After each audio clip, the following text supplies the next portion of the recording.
कन्नन अपनी झोंपड़ी के दरवाजे पर बैठा गांव के लोगों को आते जाते देख रहा था। तेलीसामी अपने बैल को हाँकता सड़क से गुजरा। उसे देखकर बोला, आज आराम करने का दिन है, तो शाम को मंटपम में आ जाना। कई और लोग गुजरे, लेकिन कन्नन ने किसी की ओर ध्यान नहीं दिया। तेली की बात सुनकर वह विचारों में खोसा गया। मंटपम टैंक बंद पर पुराने जमाने की खंभेदार जगह थी, जो अब जगह जगह से टूट रही थी। अब कन्नन और उसके साथियों के लिए यह क्लब की तरह बन गई थी।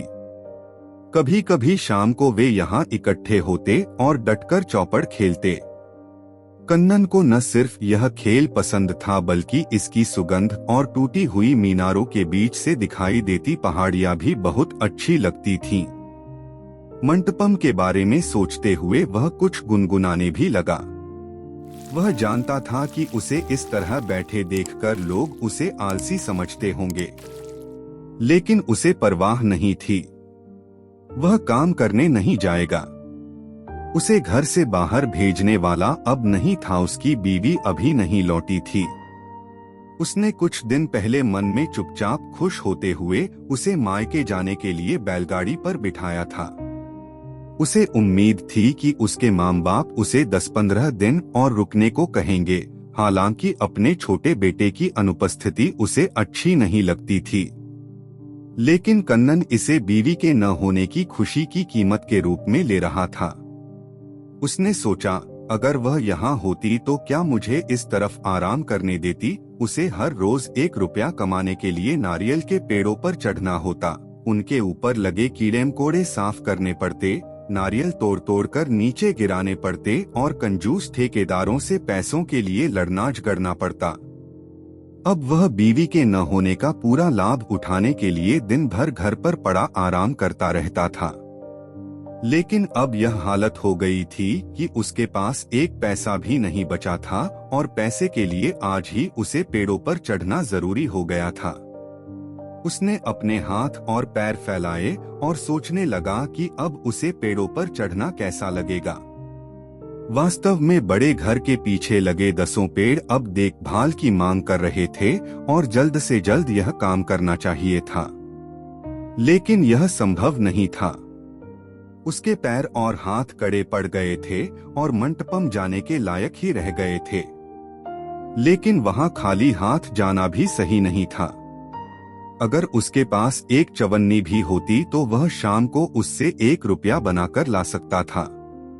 लेकिन यह औरत, उसे अपनी बीवी पर गुस्सा आने लगा, जो यह नहीं समझती थी कि अपनी मेहनत की कमाई में से वह 1 आना भी रखने का अधिकारी है।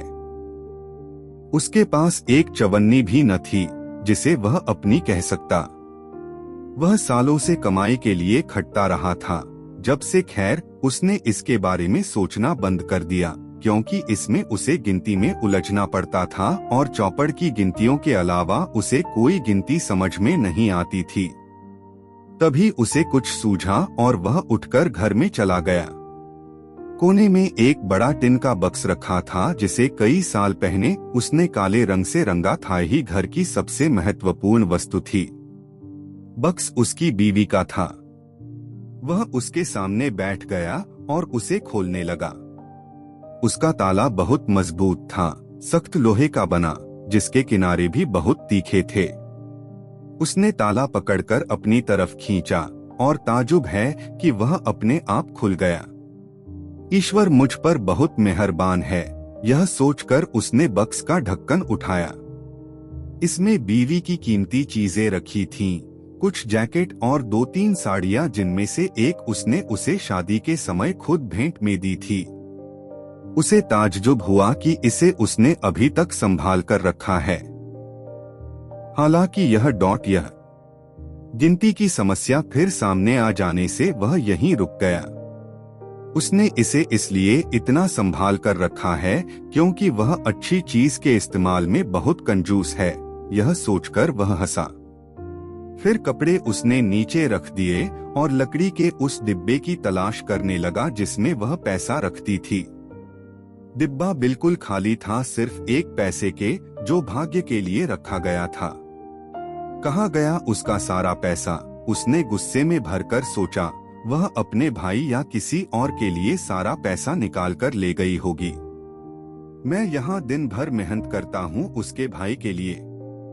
अगली दफा भाई दिखाई दिया तो मैं उसकी गर्दन मरोड़ दूंगा। यह सोचकर उसे बहुत संतोष हुआ। बक्से की और तलाशी लेते हुए उसे कोने में रखा एक सिगरेट का टिन हाथ लगा। उसे हिलाया तो भीतर रखे सिक्के बजने लगे। यह डिब्बा देखकर उसे बहुत अच्छा लगा। यह लाल टिन उसके बच्चे का था। उसे याद आया कि कैसे एक दिन उसका बेटा यात्रियों के बंगले के पीछे कूड़े के ढेर से इसे ढूंढकर लाया था। छाती में छिपाकर दौड़ते हुए आकर उसे यह दिखाया था। पहले तो वह दिन भर इस टिन के साथ सड़क पर खेलता रहा। इसमें बालू भरता, फिर फेंक देता, फिर भरता डॉट।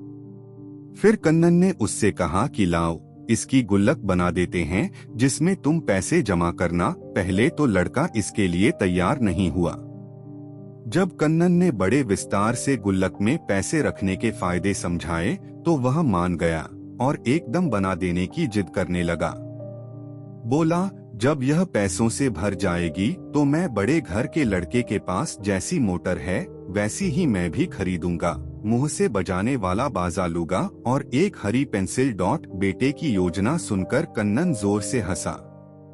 वह लुहार के पास डिब्बा ले गया। उसका मुंह बंद करवाकर उसमें पैसे डालने लायक एक छेद बनवा दिया। अब यह लड़के की सबसे खास चीज हो गई और वह अक्सर इसे बाप के सामने रखकर पैसा डलवा लेता। अक्सर वह पिता से पूछता, अब पूरा भर गया है क्या? मैं इसे कब खोल सकूंगा? इसे वह अपनी माँ के बक्स में साड़ियों की तह के भीतर अच्छी तरह छिपा कर रखता और देखता कि बक्स का ताला अच्छी तरह बंद कर दिया गया है या नहीं। उसे देखकर मन अक्सर कहता, बहुत समझदार लड़का है, यह बड़े काम करेगा। मैं इसे शहर के स्कूल में पढ़ने भेजूंगा। अब कन्नन ने डिब्बा उठाया और उसे हिलाकर जानने की कोशिश की कि उसमें कितना पैसा होगा। बीवी के खिलाफ भावना होने के कारण अचानक उसे एक नया विचार आया। उसने कोशिश की कि डिब्बे से पैसे बाहर निकाले, लेकिन एक भी पैसा बाहर नहीं आया। लुहार ने उसका छेद बड़ी कुशलता से इतना ही बड़ा बनाया था कि सिक्का भीतर तो चला जाए, बाहर न आ सके। दुनिया की कोई भी शक्ति अब पैसे बाहर नहीं निकाल सकती थी।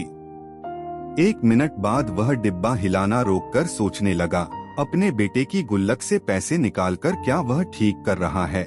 मन में ही जवाब आया, क्यों नहीं?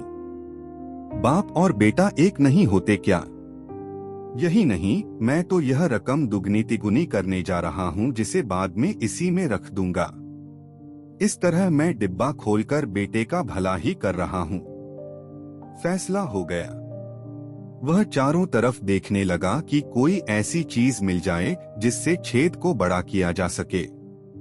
उसने बेकार पड़ी बहुत सी चीजों का डिब्बा ढूंढ डाला, बोतल, डांट, जूते का तला, रस्सी वगैरह, लेकिन कोई नुकीली चीज उसे न मिली।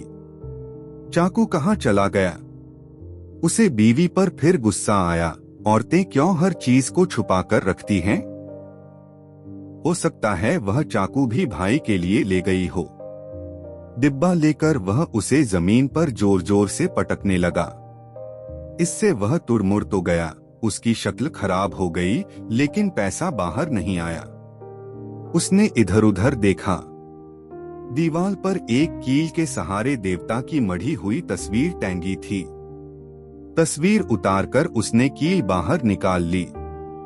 जमीन पर पड़े देवता को देखकर उसका मन खराब हुआ और उसने झुककर उसके पैरों पर सिर लगाया। फिर उसने एक पत्थर उठाया और कील डिब्बे के छेद पर रखकर उसे ठोंकने लगा। कील फिसल गई और पत्थर उसके अंगूठे पर जा पड़ा। अंगूठा दबकर नीला पड़ गया और दर्द से वह चीख उठा। डिब्बा जमीन पर फेंक दिया। डिब्बा कोने में पड़ा उसे चिढ़कर देखने लगा। कुत्ते, उसने फुसफुसाकर कहा और फिर अंगूठा पकड़कर कराहने लगा। फिर बोला, अब मैं तुमसे जरूर निपटूंगा। वह रसोई में गया और वहां से पत्थर की बड़ी मुसली दोनों हाथों से सिर पर उठाकर लाया, फिर उसे डिब्बे पर जोर से दे मारा। डिब्बा पिचक कर दोहरा हो गया और फट भी गया।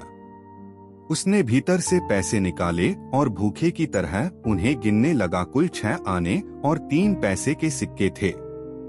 पैसे उसने धोती की कमर में कसकर बांधे और बाहर निकल आया। मंटपम में भाग्य ने उसका साथ नहीं दिया, कहें कि पास ही नहीं फटका। थोड़ी ही देर में वह सारे पैसे हार गया।